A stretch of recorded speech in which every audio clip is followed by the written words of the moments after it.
Bismillahirrahmanirrahim. Assalamualaikum warahmatullahi wabarakatuh. Alhamdulillah wassalatu wassalamu ala Rasulillah wa ala alihi wa sahbihi wa man da'a bi da'watihi wa istanna bi sunnatihi ila yaumi liqa'i rabbih wa ba'd.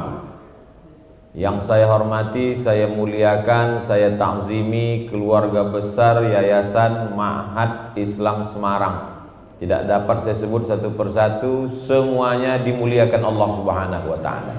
Amin ya rabbal alamin. Wirdun bahasa Arabnya, kita menyebutnya wirid, artinya sesuatu yang dirutinkan. Makanya kalau ada orang pengajian ibu-ibu sore-sore pun disebut juga wirid, walaupun isinya arisan. Wirid adalah bacaan rutin. Sampai ada ungkapan ulama yang agak sangat keras, saya pun segan untuk menerjemahkannya. Man laisa lahu wir fahuwa qir. Siapa yang enggak baca wirid, maka dia monyet. Jadi alhamdulillah kita punya rutinan wirid. Wirid-wirid ini datangnya dari mana yang kita baca tadi? Itu semua diambil dari hadis Nabi Muhammad sallallahu alaihi wasallam. Man shollat subha fi jama'atin, siapa yang sholat subuh berjamaah, summa qa'ada yadhkurullah, setelah itu dia duduk berzikir mengingat Allah, hatta tatlu asyamsu, sampai terbit matahari, summa yusalli rak'ataini, setelah itu sholat sunat 2 rakaat. Jadi yang paling bagus itu habis sholat subuh duduk baca wirid sampai terbit matahari. Kanat lahu ka ajri hajjatin wa umrah. Sholat sunat 2 rakaat dia dapat pahala seperti haji dan umrah. Tamah, tamah, tamah, sempurna, sempurna, sempurna. Hadis riwayat At-Tirmidzi, status hadisnya hadis hasan. Hadis hasan, tidak ada ikhtilaf di antara ulama, kita amalkan. Saya pribadi mengajak jamaah biasanya dalam kajian subuh, habis baca zikir-zikir, membaca kitab hadis At-Targhib wa Tarhib, sampai waktu sholat sunat isyraq 2 rakaat. Waktunya mudah saja, kita cari waktu maghrib di daerah masing-masing. Jadi kalau di Semarang maghribnya jam 5.30, berarti baca wiridnya sampai jam 5.30 pagi. Setelah itu sholat sunat isyraq 2 rakaat, dapat pahala seperti haji dan umroh. Ini mengobati hati yang udah nyetor haji furoda nggak dapat visa. Mudah-mudahan kita diberikan panjang umur, sehat badan, bisa melaksanakan haji dan umroh. Kalau belum bisa, istiqomah saja baca wirid yang sudah dibacakan oleh guru kita tadi, tinggal di-share di grup Yayasan Ma'had Islam Semarang, tinggal diamalkan insyaallah. Amin ya rabbal alamin. Masalahnya, kita insyaallah baca wirid, sholat subuh berjamaah, tapi umur kita ini tidak panjang. Kata Nabi, baina sittin wa sab'in, antara 60 70. Ustadz Faik 64, tinggal 6 tahun. 64. Tinggal 6 tahun kata beliau. Kalau 70 60. Masya Allah. 60 baina sittin 60 wa sab'in 70. Habis itu kita tidak tahu apa yang terjadi di atas dunia ini. Tapi ada satu yang membuat orang bisa panjang umur melebihi itu.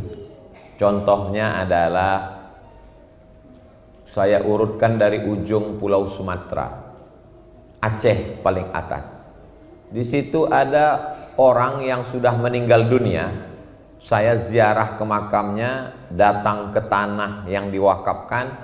Namanya Syekh Mudawali. Punya anak orang pertama yang dapat gelar doktor dari Al-Azhar Kairo, orang Asia Tenggara, bidang usul fikih. Namanya Syekh Muhibbuddin Wali, Profesor Dr. Syekh Muhibbuddin Wali, anak dari Syekh Muhammad Wali atau disebut juga Syekh Muda Wali.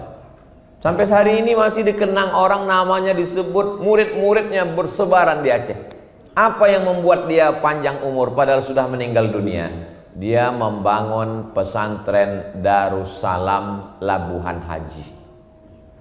Turun dari atas Aceh, turun ke bawah Sumatera Utara. Di Sumatera Utara ini saya ziarah ke makamnya, tausiah di pesantrennya, namanya Syekh Mustafa Husain. Sudah meninggal dunia, tapi murid-muridnya menyebar. Waktu saya sampai ke sana 12.000 orang. Santri perempuan 5.000. Ternyata kalau kita disambut 5.000 orang perempuan semua merinding juga. Sudah lama meninggal, tapi sampai hari ini orang Sumatera Utara menyebut murid-muridnya di UIN, di IAIN, sekolah tinggi, para asatis, Syekh Mustafa Husain membangun pesantren Mustafawiyah. Turun ke bawah dari Sumatera Utara, Riau. Di Riau juga ada seorang ulama namanya Syekh Abdul Ghani. Syekh Abdul Ghani meninggal, dilanjutkan anaknya Syekh Aidarus. Syekh Aidarus meninggal, dilanjutkan anaknya Syekh Alaidin. Apa yang membuat bertahan? Mereka membangun pesantren namanya pesantren Darussalam Batu Besurat. Datang pembangunan PLTA, hancur karena tenggelam desa, tapi direlokasi, pindah ke tempat lain. Pesantrennya masih tetap tegak berdiri sampai hari ini. Ini kalau saya urutkan provinsi-provinsi ini bisa sampai subuh. Kita langsung aja melompat ke Jawa Timur. Saya kebetulan kemarin mempresentasikan disertasi S3 saya. Judulnya Syekh Muhammad Hashim Asy'ari Wajuhuduhu fi Nashris Sunnah di Indonesia. Tebalnya 600 halaman. Apa untungnya saya sebutkan 600 halaman itu? Supaya nanti yang nonton di YouTube tahu saya ini bukan ustadz kaleng-kaleng. Orangnya sudah meninggal dunia, tapi sampai hari ini masih tetap tegak berdiri, santrinya puluhan ribu. Itulah dia pesantren Tebu Ireng. Dan sekitarnya ada ulama-ulama besar, Syekh Kiai Haji Bishri Shansuri, Syekh Kiai Haji Abdul Wahab Hasbullah, dan satu lagi adalah Syekh Tamim, yaitu pondok pesantren Darul Ulum Rejoso. Jadi memang ternyata yang membuat abadi itu adalah pondok pesantren. Jadi saya sering juga diingatkan jamaah, Ustadz Somad mau sampai kapan ceramah ini? Dia khawatir melihat badan saya kurus. Nanti Ustadz meninggal tidak meninggalkan apa-apa. Lama juga saya termenung. Betul, saya nanti kalau mati meninggalkan apa? Tapi sejak malam ini saya akan pede menjawab. Nanti kalau Ustadz meninggalkan apa? Saya meninggalkan Ma'had Islam Semarang.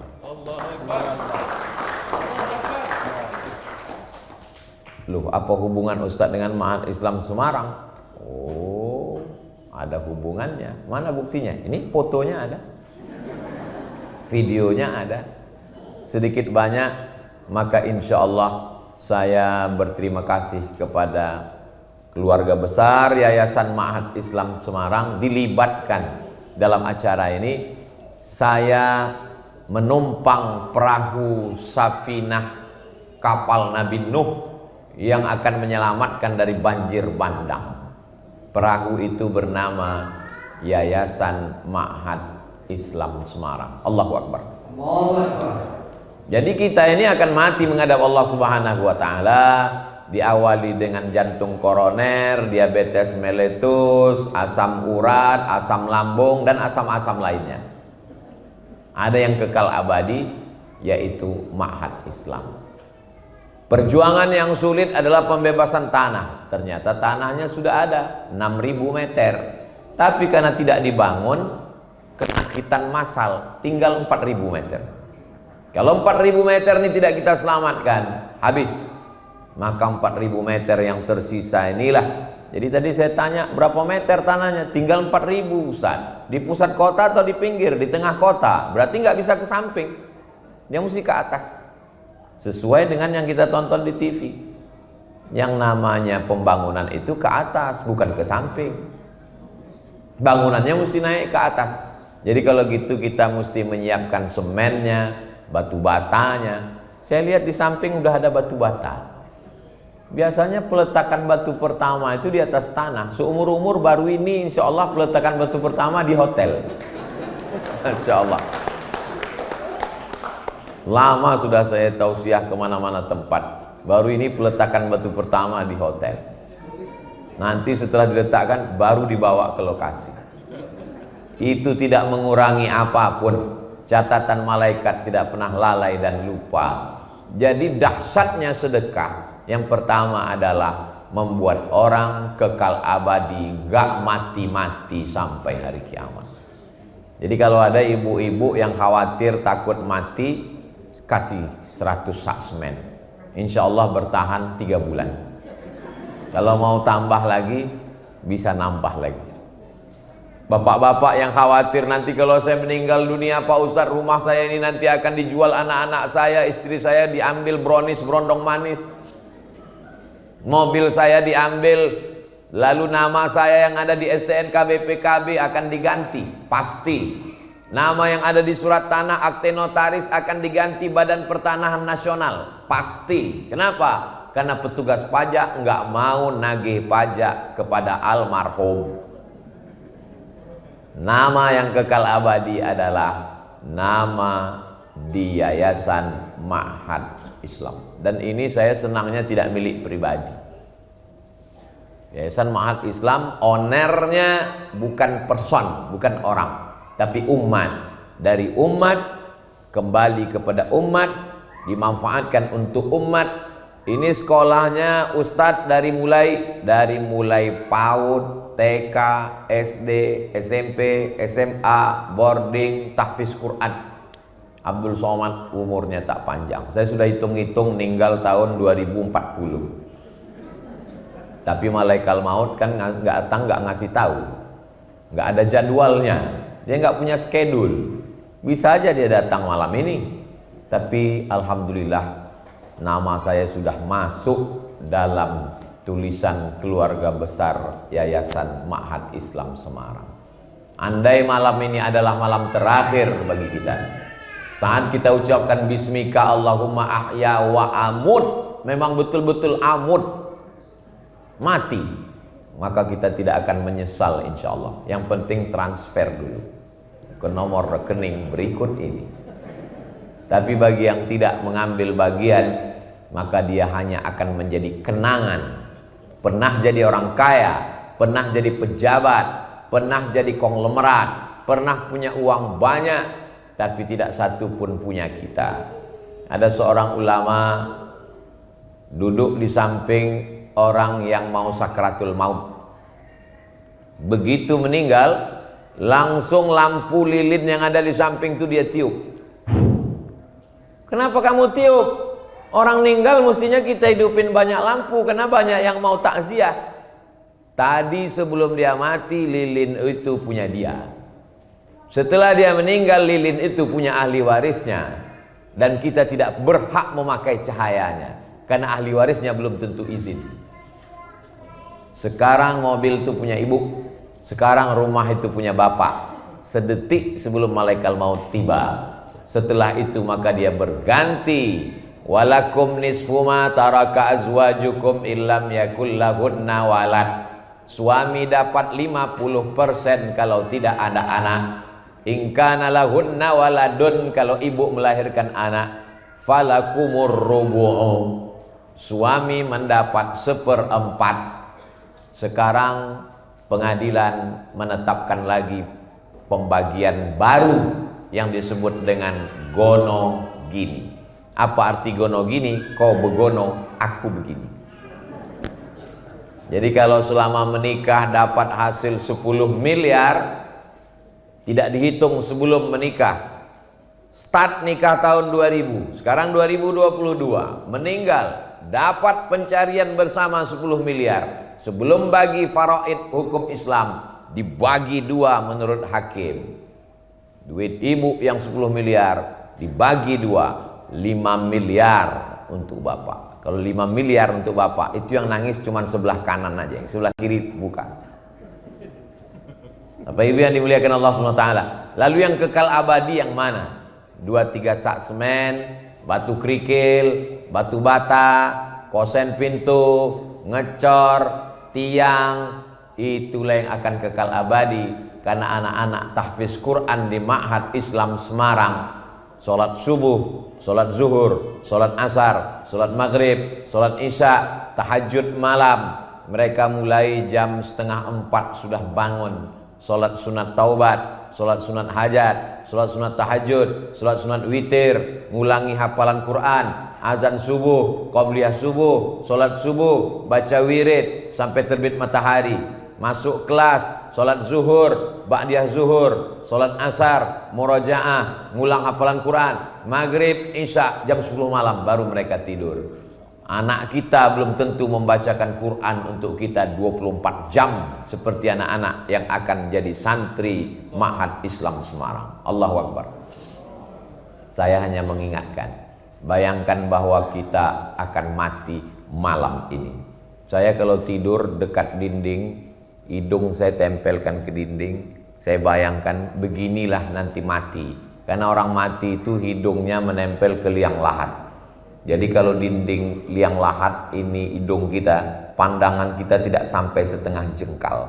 Tapi ada orang yang pandangannya seluas mata memandang. Itulah orang yang sempat berwakaf tanah. Siapa yang mewakafkan tanah 4.000 meter itu dulu, yang awalnya 6.000 jadi 4.000, maka orang yang mengambil 2.000 itu kalau tidak izin, di akhirat dia akan dituntut di hadapan Allah SWT.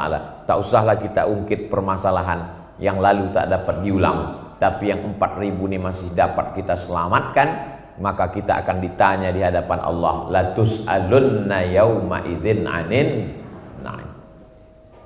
Saya kalau hanya sekedar ceramah, kajian subuh, kajian duha, kajian ibu-ibu, kajian bapak-bapak, selesai. Tapi dengan kajian malam ini kita sedang ingin membuat suatu keabadian. Dahsyatnya sedekah yang pertama, abadi sampai hari kiamat. Yang kedua, orang-orang yang sudah mati meninggal dunia itu kalau ditanya, hai jenazah-jenazah, mayat-mayat orang kubur, kalian kalau dihidupkan lagi mau apa tidak? Mereka menjawab. Jawabannya diceritakan dalam Quran. Laula akhartani ila ajalin qarib. Kalau kau beri kami waktu ya Allah hidup qarib, semenit, sedetik saja. Kalau dikasih hidup sedetik kamu mau apa? Kata mereka menjawab, fa'as-saddaqa, kami mau bersodaqah. Tak ada di antara jenazah itu yang menjawab kami mau haji, enggak ada. Kami mau umroh, enggak ada.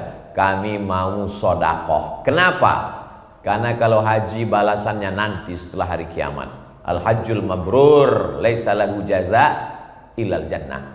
Tapi sedekah balasannya langsung cash sebelum hari kiamat, diterima di alam kubur. Itulah mengapa orang-orang yang dikubur itu ketika ditawarin hidup lagi, mereka ingin kalau kami hidup sedetik saja kami mau bersedekah. Tapi apa mau dikata, ruh tidak akan mungkin masuk lagi ke jasad untuk bangkit ke atas dunia mengambil uang tabungan, karena sudah mati menghadap Allah. Kullu nafsin dha'iqatul maut. Orang yang mati itu sekali saja merasakan mati. Sekali lagi dia tidak lagi merasakan mati, karena dia mempertanggungjawabkan semua yang sudah dia terima di hadapan Allah Subhanahu wa ta'ala. Yang ketiga, kullu mri'in tahta zilli shadaqatihi. Ketika nanti kita dibangkitkan di padang mahsyar, tidak ada payung, tidak ada atap, tidak ada tenda, semuanya hancur lebur. Tapi ada orang yang tenang, adem ayem, tidak berkeringat. Siapa dia? Kullu mri'in tahta zilli shadaqatihi. Mereka bernaung di bawah sedekahnya. Jadi bisa kita bayangkan yang berwakaf 4.000 meter yang asalnya 6.000 itu, kalau sekarang di pusat kota Semarang harga tanah kita patok saja 5 juta, kali 5.000 meter kali 4.000, 5 kali 4, berarti nanti naungan dia itu di akhirat seperti tebalnya flyover. Tenang, dia teduh di bawah sedekahnya. Jadi kalau ada yang orang nyumbang 100 juta, itu juga masih semen yang tebal. Kalau 100.000 Pak Ustadz, itu tenda biru. Bapak Ibu yang dimuliakan Allah Subhanahu wa Ta'ala. Jadi banyak orang bersedekah karena kasihan. Kamu bersedekah ke pesantren kenapa? Kasihan mereka nggak belajar. Kamu sedekah kenapa? Kasihan anak-anak nggak sekolah. Jadi pandangannya itu ke bawah. Dalam Islam bukan begitu. Kita bersedekah itu bukan kasihan sama orang. Kalau kita kasihan sama orang berarti rusak tauhid kita. Seolah-olah kita yang ngasih dia. Kita bersedekah itu persiapan untuk kita. Jadi nunjuknya ke sini, bukan ke sana. Saya sedekah sama kamu karena kasihan nanti kamu nggak sekolah. Saya sedekah kamu karena kasihan nanti kamu nggak makan. Berarti kita sama dengan Fir'aun. Rezeki orang ada di tangan kita. Kita bersedekah karena kasihan diri kita, karena nggak punya naungan di padang mahsyar. Begitu mestinya pandangan, bukan ke bawah tapi ke diri kita, karena kita mati tidak bawa apa-apa. Tukang bangunan pun mati nggak bawa semen. Tukang tenda, penyewaan tenda pun mati nggak bawa tenda. Lama hidup banyak dirasa, jauh berjalan banyak dilihat, macam-macam sudah saya tengok. Sudah melihat orang meninggal di Maroko, di Mesir, di Sudan, di Indonesia, di Riau, di Sumatera, di Jawa. Belum pernah saya lihat ada orang mati membawa harta kalau dia Islam. Semuanya tinggal, hanya sampai pelataran parkir, yang dibawa hanyalah kain putih digulung seperti dodol Garut. Habis itu dibuka ikatan-ikatan, siap menghadap Allah Subhanahu wa Ta'ala. Yang kekal abadi yang mana? Ma'akalta, yang kau makan, fa'afnaita, busuk. Wa malabista, yang kau belikan pakaian, fa'ablaita, lapuk. Wa matasaddaqta, yang kau sedekahkan, fa'abdaita, itulah yang akan kekal kau bawa mati menghadap Allah Subhanahu wa Ta'ala. Yang keempat, dawu mardakum bis sadaqah, obati orang yang sakit di antara kamu dengan sedekah. Jadi kalau selama ini ke dokter spesialis udah, saya semua udah saya coba Pak Ustadz, ke dokter udah, ke medis udah, ke dukun pun udah Pak Ustadz. Mana boleh ke dukun? Man atakahinan, siapa yang datang ke dukun, fasaddaqahu bima yaqul, percaya pada ucapan dukun, falam tuqbal lahu salatun arba'ina lailah, tak diterima salatnya 40 hari 40 malam. Yang sudah bertobat alhamdulillah, yang belum bertobat nauzubillah. Tapi ada satu yang belum dicoba, dawu mardakum bis sadaqah, obati orang yang sakit di antara kamu dengan sedekah. Ketika saya sampaikan hadis ini di Masjid Islamic Center di Riau, pas di parkiran datang bapak-bapak. Ustadz Somad tadi menyampaikan hadis itu pernah diamalkan istri saya. Gimana ceritanya? Ke rumah sakit, di scan, mohon maaf, di rahimnya ada sebesar uang logam kista. Kata dokter, ini kistanya mesti dioperasi, dicopot. Nanti kalau dicopot rahimnya ikut sekalian. Berarti kalau rahimnya dicopot nggak bisa hamil lagi. Menangis si ibu. Si bapak tersenyum. Istrinya tahu hadis Nabi, dawu mardakum bis sadaqah. Dia sodakoh. Setelah itu tak lama dia pergi lagi medical check up, dicek, rupanya kista itu mengkerut, mengecil, hilang.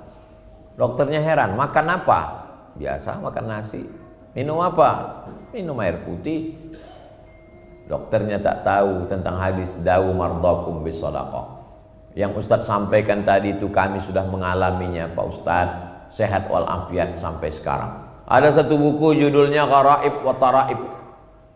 Saya terjemahkan ke dalam bahasa Indonesia, semua ada saatnya. Ditulis oleh Syekh Abu Mahmud Al-Misri, Abu Amr Al-Misri, Mahmud Al-Misri. Semua ada saatnya.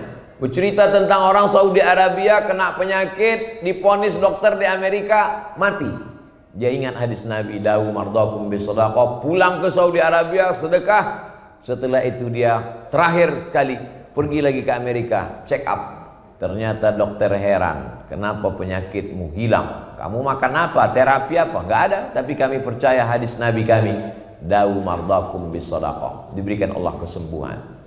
Bagi orang yang tidak bertuhan, apa hubungan korelasi antara sedekah dengan penyakit? Tapi bagi orang beriman mudah. Innama amruhu idza arada syai'an ayyakula lahu kun fayakun.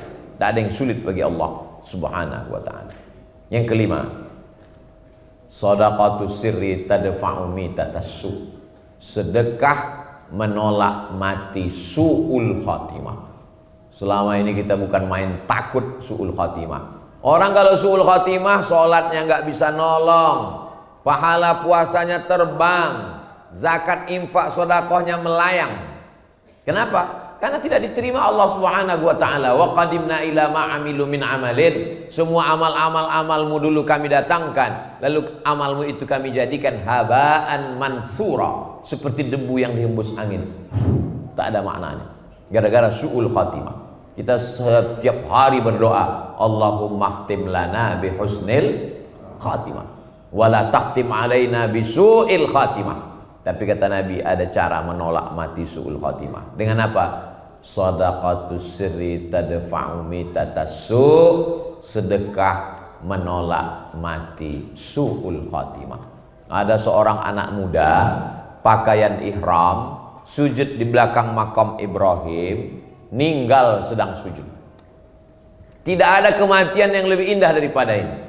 Di tanah haram, dalam Masjidil Haram, pakaian ihram, selesai tawaf, dalam keadaan bersuci, dalam keadaan sholat, di sujud terakhir, aqrabu ma yakunul 'abdu min rabbih wa huwa sajid. Orang paling dekat dengan Allah waktu sujud, ninggal. Datang orang ke rumahnya, belum nikah, nanya ke ibunya, anak ibu ini ulama? Enggak. Amalnya apa? Biasa seperti anak muda yang lain, kerja, pulang. Beberapa hari setelah itu datang, mohon maaf, janda membawa beberapa orang anak. Ibu siapa? Kami ikut bela sungkawa atas anak lajang ibu yang meninggal. Kenapa? Gajinya selama ini sepertiga dia bagikan untuk anak yatim. Allah muliakan dia karena sedekah. Diangkat Allah Subhanahu wa ta'ala derajatnya, diselamatkan dari su'ul khatimah, diberikan husnul khatimah, hidupnya aja sudah disaksikan orang banyak kemuliaan, apalagi ketika menghadap Allah Subhanahu wa ta'ala. Tapi tidak semua yang sudah meninggal tiba-tiba janda datang bawa anak itu tanda husnul khatimah. Bapak Ibu yang dimuliakan Allah Subhanahu wa ta'ala. Yang keenam, di antara yang paling diinginkan orang beriman adalah mengalir sesudah kematian. Karena sesudah mati ini semuanya putus. Kalau ada di antara ini malam Jumat, baca surat Al-Kahfi, baca surat Yasin. Yang sudah baca, alhamdulillah. Man qara'a surat Al-Kahfi yaumal Jum'ah. Siapa yang baca surat Al-Kahfi hari Jumat, petang Jumat, sore Jumat, malam Jumat, adha'a lahum min nur, Allah berikan dia cahaya ma bainal jumu'ataini, antara Jumat ini dengan Jumat depan. Surat Yasin, man qara'a surat Yasin, man qara'a Yasin fi lailatin, siapa yang baca surat Yasin pada suatu malam, enggak disebut malam Jumat, terserah malam apa aja, asbaha maghfuran lah, waktu subuhnya dia sudah diampunkan Allah. Hadisnya hadis hasan.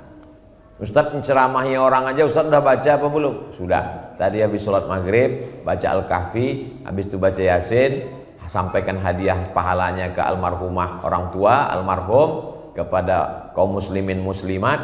Itu tradisi yang selalu saya lakukan. Karena kalau cuman ceramah ngomong, nggak dilakukan, nggak diamalkan, pas ceramah itu dia nendang ke dalam. Baca surat Al-Kahfi, dia ente aja belum baca. Nah, jadi saya tidak menyuruh tapi mengajak. Tapi baca Al-Kahfi ini kita hanya sekedar baca, habis itu berhenti. Begitu kita meninggal dunia, nggak ada lagi membaca surat Al-Kahfi, nggak ada lagi baca Yasin. Bapak yang rajin sholat tahajud malam, setelah meninggal dunia putus. Tapi ada yang tetap mengalir sampai mati. Apa dia? Shadaqatun jariyah. Kita tidak baca, tapi anak-anak yang ada di pesantren Ma'had Islam Semarang, dibimbing oleh para ustaz asatiz, mereka membaca setiap malam Jumat, kita mendapatkan limpahan, walaupun bukan anak kita, walaupun tidak ada hubungan darah dengan kita. Ustaz Somad, iya, mereka kan bukan anak kita, betul. Kok pahalanya bisa nyampai ke kita? Dalam hadis itu kan dikatakan idza matal insan, sahih Muslim, in qata'a amaluhu illa min salasin, shadaqatin jariyah, au ilmin yuntafa'u bi, au waladin shalihin yad'u lah. Hadis lain ada, man dalla ala khairin falahu mithlu ajri fa'ilihi. Orang yang menunjukkan amal perbuatan baik dia dapat pahala seperti orang yang melakukannya. Itu kan untuk para ustadz guru-gurunya. Saya tidak ustadz. Sedekah tanah, wakaf semen, batu bata, kerikil, itulah yang akan membuat mengalir sampai hari kiamat. Karena yang namanya pondok pesantren tidak akan mungkin dijual. Kenapa tanah 2000 meter itu bisa hilang? Karena nggak ada bangunannya. Kalau sudah ada bangunan tidak akan mungkin orang berani menggeser. Pesantren, hati-hati, nanti kamu kena laknat, terkutuk 7 turunan. Orang takut karena ini adalah milik Allah. Tanah wakaf la yuhabu, tidak bisa dihibahkan, wala yurasu, tidak bisa diwariskan, wala yuba'u, tidak bisa diperjualbelikan. Tertulis di akta notaris Badan Pertanahan Nasional, Kanwil menuliskan ini adalah milik Yayasan Ma'had Islam Semarang. Siapapun tidak mau menerima gadainya. Kenapa? Karena ini milik umat, kembali kepada umat, dikelola oleh umat. Jadi malam ini kita sedang membahas sesuatu yang dapat menyelamatkan kita. Pada saat itu tak ada yang bisa menolong. Yatsba'ul mayyita salasun, yang mengiringi mayat sampai ke liang lahat ada 3. Yang pertama maluhu, hartanya, mobil mewahnya sampai pelataran parkir. Yang kedua ahluhu, istrinya, suaminya, anaknya, mantunya, cucunya, nangis semuanya. Tapi air mata tak semuanya air mata kesedihan. Banyak juga air mata buaya. Ternyata buaya itu nggak ada pori-porinya. Dia nggak berkeringat. Jadi buaya itu dia kalau caranya mengeluarkan air dari badannya itu melalui satu saluran di dekat mata. Maka dia mengeluarkan air tapi bukan karena sedih. Kekenyangan pun dia nangis juga. Maka disebut dengan air mata buaya. Itu buaya yang di air, apalagi yang di darat. Semua orang akan menangis dengan kepergiannya, sedih. Di hari kedua mereka mulai tersenyum tertawa. Di hari ketiga mereka mulai lupa. Tapi ada yang kekal abadi. Mana dia? Yang kita wakafkan untuk pembangunan Ma'had Islam Semarang. Ini ujung Semarang ini mesti disebut karena banyak Ma'had Islam yang lain. Bukan tidak baik, tapi ini kita khususkan. Saya berharap dalam waktu beberapa bulan ini terwujudlah apa yang dicita-citakan ini, insya Allah. Menerima murid tahun ajaran berikutnya, sehingga program pertama adalah kajian masyarakat sekitar. Jangan sampai orang tidak pandai mengaji, tahsin ibu-ibu sore, bapak-bapak, anak-anak kita selamatkan dari warnet, dari game online, dari gadget, dari maghrib ke isya, dihidupkan lagi kembali maghrib mengaji. Kalau tahun ajaran baru belum bisa dibuka karena pertengahan tahun, yang namanya maghrib mengaji mesti dibuka. Orang-orang yang mengeluhkan mahal segala macam, buka gratis. Cari pengabdian anak-anak pondok pesantren yang setahun bisa mengabdi silih berganti. Apalagi Al-Mukarram tamat dari pondok pesantren Gontor, jaringan beliau ada pondok cabang, ada pondok alumni, maka amat sangat bisa menghidupkan. Bapak ibu pula sebagiannya para alim ulama, para ustadz, para habaib, para guru minta alumni-alumni untuk mengajar. Inilah yang menyelamatkan kita di hadapan Allah Subhanahu wa ta'ala. Saya sudah sampaikan beberapa poin. Mudah-mudahan ini mampu menggugah perasaan hati pikiran kita. Yang baik-baik datang dari Allah, yang tidak baik dari Al-Fakir Abdul Somad. Saya kembalikan ke Al-Mukarram Ustaz moderator kita. Falyatafaddal masykur.